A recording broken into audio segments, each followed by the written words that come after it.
শুনেছি মোহর দেওয়া ব্যতীত মেয়েকে স্পর্শ করা হারাম। তাহলে যদি মেয়ের বাবা বা মেয়ের পরিবারের লোক এই পরিমাণ মোহর ধার্য করে যে ছেলের পক্ষে দেওয়া সম্ভব নয়, তাহলে এই অবস্থা ছেলের করণীয় কি? হ্যাঁ, বুঝছি আমি, প্রশ্ন কমন পড়ে গেছে এই তো।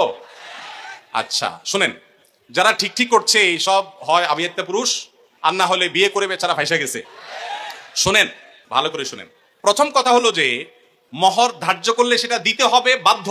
আল্লাহ বলেছেন ওয়াতুন নিসা সাদুকাতিহিন্না নিহলা, তোমরা তোমাদের স্ত্রীদের মোহর পরিশোধ করে দাও, এটা তাদের প্রাপ্য অধিকার, এটা দিয়ে দিতে হবে, এটা ক্লিয়ার। তবে সে দেওয়াটা আপনি নগদও দিতে পারেন, পরেও দিতে পারেন।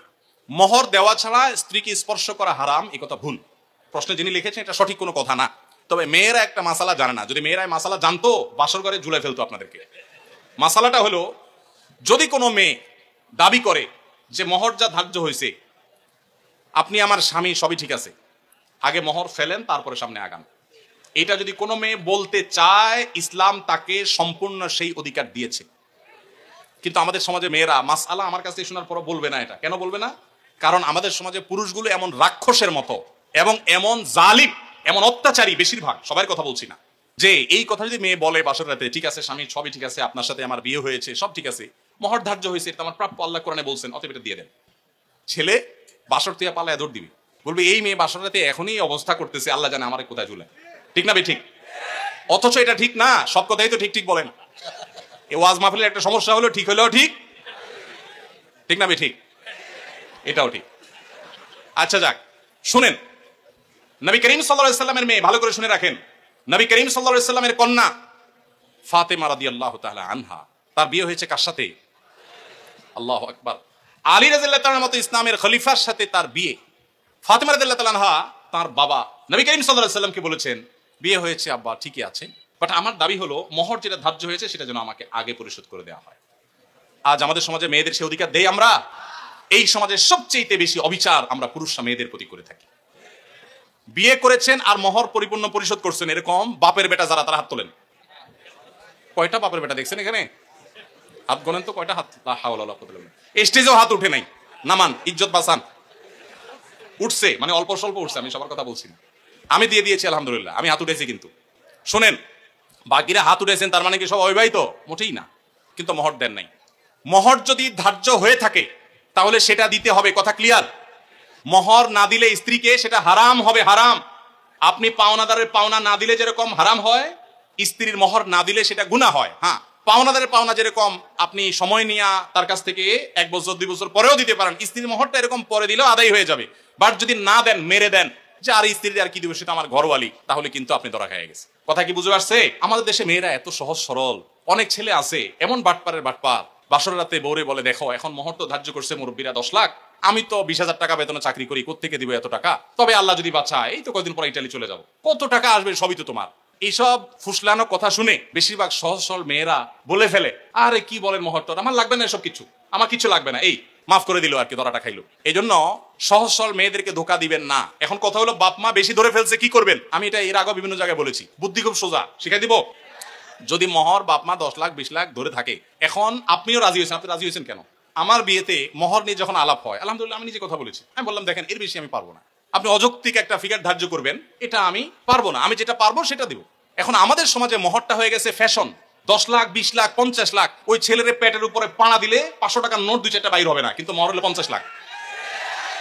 আর মেয়ের বাপরা, অনেক মেয়ের বাপরা বিয়ের মহরানা বিশাল বড় একটা ধরার ভিতরে বিরাট বড় বাকাওয়াতি মনে করে। অনেক মেয়ের বাপরা এরকম করে। হাদিস শুনেন মেয়ের বাবারা, নবী সাল্লাল্লাহু আলাইহি ওয়াসাল্লাম বলেছেন, ইন্না আযমান নিকাহি বারাকাতান আইসারুহা মাউনা, সবচেয়ে সেই বিয়েটা বরকতময় হয় যেই বিয়েতে মোহর সবচেয়ে কম হয়। ভালো করে শুনেন মেয়ের বাবারা, যেই বিয়েতে মোহরের পরিমাণ কম ধরা হয় সেই বিয়ে বেশি বরকতময় হয়। আমি এর আগেও বিভিন্ন মাহফিলে চাক্ষুষ হাজির করেছি। যারা মুরব্বী আছেন এখানে, খবর নিয়ে দেখেন 10 টাকা 15 টাকা 20 টাকা মোহর ধার্য করা হয়েছে। আপনি বলবেন সে আমলের 15 টাকা, বুঝলাম সে আমলের 15 টাকা, এখনকার 15,000 টাকা বা 1.5 লাখ টাকা, এর বেশি তো না। তখনকার 15,000 এখন 15 কোটি সমান তো আর না। কিন্তু তখনকার ওই 15 টাকার বিয়ে যতটুকু টিকছে, এখন 50 লাখ টাকার বিয়ে অতটুকু টিকে না। অনেক বাপমা মনে করে এটা বোধহয় বিয়ে টিকানোর একটা উসিলা, এই জন্য যত বেশি ধরবো বিয়ে তত টাইট হবে। না, এগুলো সঠিক কথা না। এটা প্রথম কথা। দ্বিতীয় কথা হলো 15 লাখ 20 লাখ 10 লাখ 50 লাখ বাকাওতি করে জাহির করলেন, আপনার মেয়ে 1 টাকাও পাইল না। মানে কি? যতটুকু ধার্য করা হবে ততটুকু দিতে হবে। এই জন্য ছেলেরা যদি কোনো কারণে মুরব্বীদের কথা ফুসলানিতে পড়ে আপনি রাজি হয়ে থাকেন, রাজি হয়ে গেছেন 20 লাখে সই করে দিয়েছেন, রাজি হয়ে গেছেন, এখন আপনার বাঁচার উপায় আছে একটা, হয় পুরা টাকা আদায় করে দিবেন, আর না হয় বউয়ের কাছে একটা দরখাস্ত লিখবেন। কি লিখবেন? দরখাস্তে লিখবেন, বরাবর প্রিয়তমা স্ত্রী, বিষয় মহর মওকুফের আবেদন, যথাবিহিত সম্মান প্রদর্শন পূর্বক নিবেদন এই যে আমি অমুক অমুক আপনার নাখান্দা স্বামী, বিবাহের সময় মুরব্বীদের পীড়াপিড়িতে রাজি হয়ে এত টাকা ধার্য হয়েছে, আমি রাজি হয়ে গিয়েছিলাম, তখন বুঝি নাই যে এটা দিতে হবে, এখন যেহেতু জানলাম এটা দিতে হবে আর এত টাকা দেওয়ার ক্ষমতা আমার নাই, আমি গরিব মানুষ, অতএব অনুগ্রহ করে আপনি সেখান থেকে কিছু কমাইয়া দিয়া বাধিত করিবেন। স্ত্রী যদি সেই অ্যাপ্লিকেশন গ্রহণ করে বলে ঠিক আছে তুমি গরিব মানুষ, যাও 50% মাফ করে দিছি বা 40% বা 90% মাফ করে দিছি, ঠিক আছে এত দাও বাকিটা মাফ, তাইলে আপনি মাফ পাবেন। আর যদি স্ত্রী মাফ না করে তাহলে বলবেন ঠিক আছে আমি আপনার থালা বাসন কোসন ইত্যাদি ধুয়ে দিব, এটার বাবদ আপনি কিছু মাফ করে দেন। মানে খোলাসা কথা হলো যেভাবেই হোক স্ত্রীর কাছ থেকে আপনাকে মাফ আদায় করতে হবে। চেষ্টা করবো তো আমরা সবাই। মোহর আদায় করা ছাড়া কোনো মানুষ যেন মারা না যায়। সবাই দিবেন তো ইনশাল্লাহ? মোহর আদায় করে দিবেন। বেশি হয়ে থাকলে স্ত্রীকে বুঝান, আমি যদি একটু রসিকতা করে বলেছি, আপনি বুঝান স্ত্রীকে, দেখো বেশি হয়ে গেছে, তুমি তো দেখতেছো আমার অবস্থা, এখন তুমি একটু স্যাক্রিফাইস করো, আন্ডারস্ট্যান্ডিং করেন। সে যদি কমায় দেয় তাহলে সেটা জায়েজ আছে, কোনো অসুবিধা নাই। এজন্য কাঠি কিন্তু বইয়ের হাতে, যাদের মোহর বেশি ধরা হয়ে গেছে বইয়ের সাথে বেশি তাফালিং করবেন না, নরম নরম সুরে মাফ করায় নেবেন অন্তত। আমি এবং আমার ভাই মাঝে মধ্যে শুধু ফুচকা, ছোলা বুট বা চটপটি খেয়ে থাকি। এখন এগুলো খাওয়া কি ইসলাম নিরুৎসাহিত করে? এবং এগুলো খাওয়ার আগে বিসমিল্লাহ বলে খেলে কি ইবাদত হবে? যে কোনো খাবারের শুরুতে বিসমিল্লাহ বলবেন, কিন্তু ফুচকা চটপটি বা যেটাই খান দেখবেন এটা স্বাস্থ্যসম্মত কিনা। আপনি রুগী, আপনার সমস্যা হয় পেটে, আপনি এগুলা খান আর গ্যাস্ট্রিকের ওষুধ খান, এটা আমাদের বেশিরভাগ লোকের অভ্যাস, তাই না?